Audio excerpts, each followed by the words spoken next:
Been a while since we've talked about short course trucks, isn't it? Today we're looking at the Team Associated Pro4 SC10. It came out in February 2021 and it came out with an RRP of $319.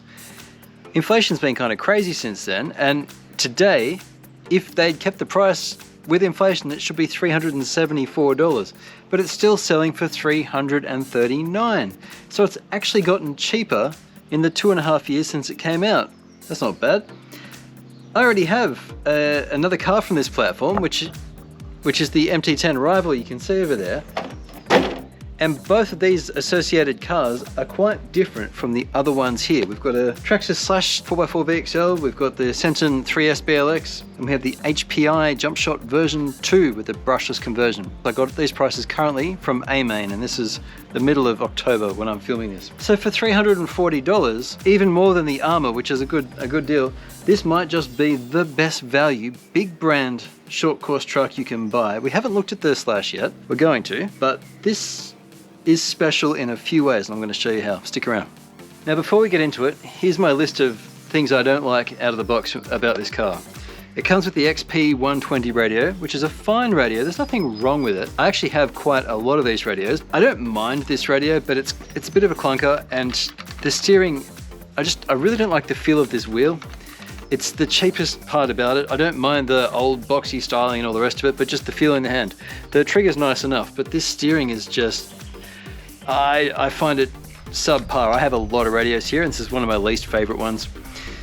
That's the end of my list of things I don't like about this car, believe it or not. So as far as size goes, it's got slightly larger tire outer diameter than any of the other cars here, but only slightly. It's a split rim design, same as most of these others. It's bigger on the inside, smaller on the outside. But what makes this Lexan bodied vehicle a little special is that this comes with stuff that most of them don't come with out of the box. You've got sway bars at each end. You've got lights at each end. You've got these cool little mud flaps on a flappy rear. Even the HPI Jumpshot has that, and I wish the others all had it too. You've got these placards on the side which you can install yourself. It's a nice body, it's got a good finish on it. These are held in with lock nuts, 3 of them. But really what sets this thing apart more than anything else here, as far as the short courses go, is that it has 3 differentials. Let me show you what a center diff looks like functionally. All right, I'm holding the rear wheels. Ow, that hurt. Okay, you see that? So only the front wheels are turning. That's a very stiff mid-diff, which is why I also gave my skin a bit of a burn on the rubber there. But it does allow for some shifting of throttle across the wheels, which does increase your stability. Now this doesn't come with a gyro, nor does it need it. The more expensive versions of the Slash do come with that in the Traxxas stability control, I think it's called that. And it's basically a gyro on the x-axis, so as the car turns, it counter steers. If any car here really needs a gyro, it's the Senton, because it's notoriously twitchy. And this is a very well used example of the Senton. I mean, I've got quite a few videos on this. It's even been run at the skate park. So it's been subjected to about the maximum amount of abuse that you'd expect from a 110 scale basher like this, like it really has been, but it is twitchy. Now the Jumpshot over there is actually quite a cheap short course truck as well. Being rear wheel drive, it's a lot simpler. Still independent suspension all around. The Traxxas is the one I'm going to have a bit of a moan about on the Traxxas video, because it's an awful lot of money just for that thing. $850 Australian, and I got it on a real special for $655 Australian I paid. But the RRP in America, the home of Traxxas, is $400 US. That's a lot of money. That's $60 more than this thing. And you still need to budget for sway bars if you're so inclined with that. There's no center diff. This one didn't come with lights. I mean, I don't see the value for the Traxxas compared to this, at least on paper, but we haven't seen how they drive yet. This thing takes 2S and 3S. It's a 3300 kV motor, and the ESC will happily power up to a 3900 kV motor on 3S. You've got shock-filled coilovers all around with nice flexible plastic with good reinforcements throughout. Everything's adjustable, from your toe to your camber, and just your camber at the rear, not the toe at the rear, but certainly your toe and your camber at the front is adjustable. It's got a nice concussion or headache bar at the front that bends pleasingly, and it's nicely balanced. even underneath this hairnet, which does actually work better than on the MT10, I've got a 5.3 amp 2S brick in here, but there's foam at each end. You could fit a considerably larger battery in here. Now, that's good for runtime, but broadly speaking, don't really go bigger than this. If you want more runtime, just get 2 smaller batteries and just change halfway through. The car will thank you for that. You'll feel the difference when you're driving it, just having less weight to sling around. And the other nice thing I like about this is the receiver box is just a body clip you pull out and then the thing hinges open. That's smart. That's better than having to undo 4 screws. I also like that the drive shaft, which is metal, is fully enclosed all the way to the front. There isn't even a gap for stones to get in. Now, on the Senton, that's what broke this. I got a stone stuck in there and it ground away on the drive shaft and snapped it. Traxxas actually has a cover inside the tub for theirs, but there's still a sizable hole here where the rocks get in. This happened on the Stampede as well. And it breaks the thing, even the metal one. Getting rocks inside that tube is no fun. This thing doesn't have that. It's got a better design, I'd say. Now the center diff is located, it's attached to the spur. It's part of the spur assembly, which mates to the motor here. And I think I can't even see the servo, but I'm pretty sure it's the same servo as what comes in the MT10. Very happy with that. It's not the best servo, but it's far, far, far from the worst. Whole thing's water resistant. You should be able to punt it through puddles without a hassle. I think we should just get this down onto my little makeshift track down here and see what we can see. Let's do it. Right, how's it bash?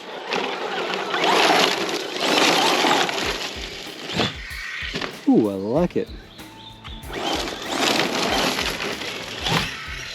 Ooh, it's very predictable. Very predictable, wow. I haven't actually had a short course truck before that has a center diff. And what a difference it makes. It's not twitchy. My goodness. I'm an instant fan of this thing. Wow. Now there is a small delay at times, and I found the MT10 also has that delay. When you're coming off heavy throttle, it seems to want a minute. Wow, look how stable it is. Coming off jumps, it's so stable. I'm starting gently with it, obviously, but I'm looking at this as a basher. Okay, first time on our little track here. Oh, I like it already. Now before I turn, I come off the throttle a bit, and then I ease it back on. Oh, wow. This actually drives like it has a gyro. Don't mind my skills. I've spent most of my time crawling the last year or so. I think I've heard the slipper a couple of times already. Yeah, I reckon the slipper could bear to be tightened a little bit. Again, running on a 5300 milliamp hour 2S. The first thing that really is apparent is just how composed it is. Good timing, hey? Quick eyeball, yep. So all the pins are still there. We'll go this way for a bit. Let me come down a bit lower. No, we'll stay up.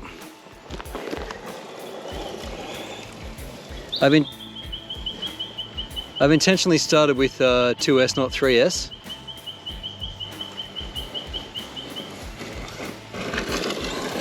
Doesn't it land nicely, hey? It just lands beautifully. I'm what you would call a novice driver. I've spent many hours driving on this course with different cars,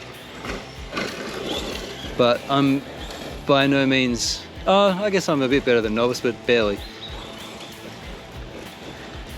I'm still pretty bad for speed stuff because I spend all my time on the rocks. There's that delay I was talking about. Even a bad jump, bad angle, bad speed, and it's just so planted. This is instantly my favorite 110 short course truck. There's no comparison to the Senton. The Jumpshot is actually very nice, but being a rear wheel drive only, it's a different driving experience. The center diff on this thing is just so readily apparent. And I think it's why both me and my boy like driving the MT10 better than the Senton. Although they're both our go-to bashers. They were. This is going to be mine now. Or maybe his actually.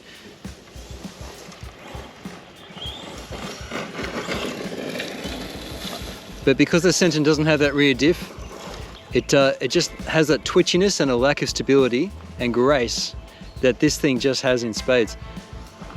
This is just a pleasure to drive. My goodness. I'm a real fan. I love that it has the mud flaps at the rear too. Whoa. Don't know what we hit then.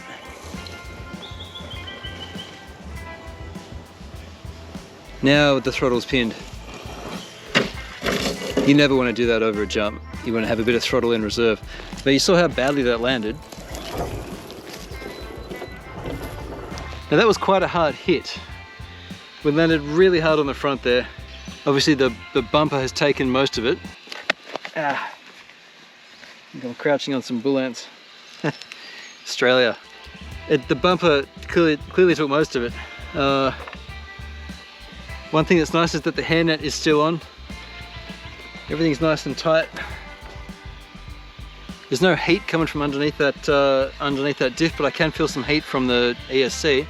Let's just pop the lid off and have a quick look. The nice thing about driving on 2S rather than 3S is that you get 50% more runtime on a 2S over a 3S battery. Let's just pull this off and have a look. So there's light dust in there, where this was all black before. It's not cool enough. Oh, that was dumb. This works pretty well. It kept all the big stuff out. It was just light dust in there. This is probably cool enough to turn off now. Yeah, it's warm but not hot. How's the motor? Motor's warm. So I'm actually really happy with this. The shocks have worked out of the box straight away. Sometimes I know I want to tune a car a little bit just to get it to handle the way I want, especially if it's twitchy or if it doesn't pull the direction you want it to. But even with some ham-fisted driving then, it recovered even from when I oversteered a little bit much. It just went where I wanted without any hesitation. This is easily the best driving car as far as a short course truck goes that I've ever driven. I've driven Slashes, I just haven't owned a Slash until the one that you saw earlier. And I have a feeling it's going to drive like the Senton if it doesn't have the Traxxas stability. Certainly the Senton has been a favorite for just hard bashing, and even though it's twitchy, it's been quite fun. But this thing is just so much more refined. That actually increases the fun, the satisfaction of driving it. I've got to recommend this as the, it's just so good. I love my Arrma stuff and it has been tough, but certainly the MT10 is, I mean, that's an easy favorite for what's my first RC basher.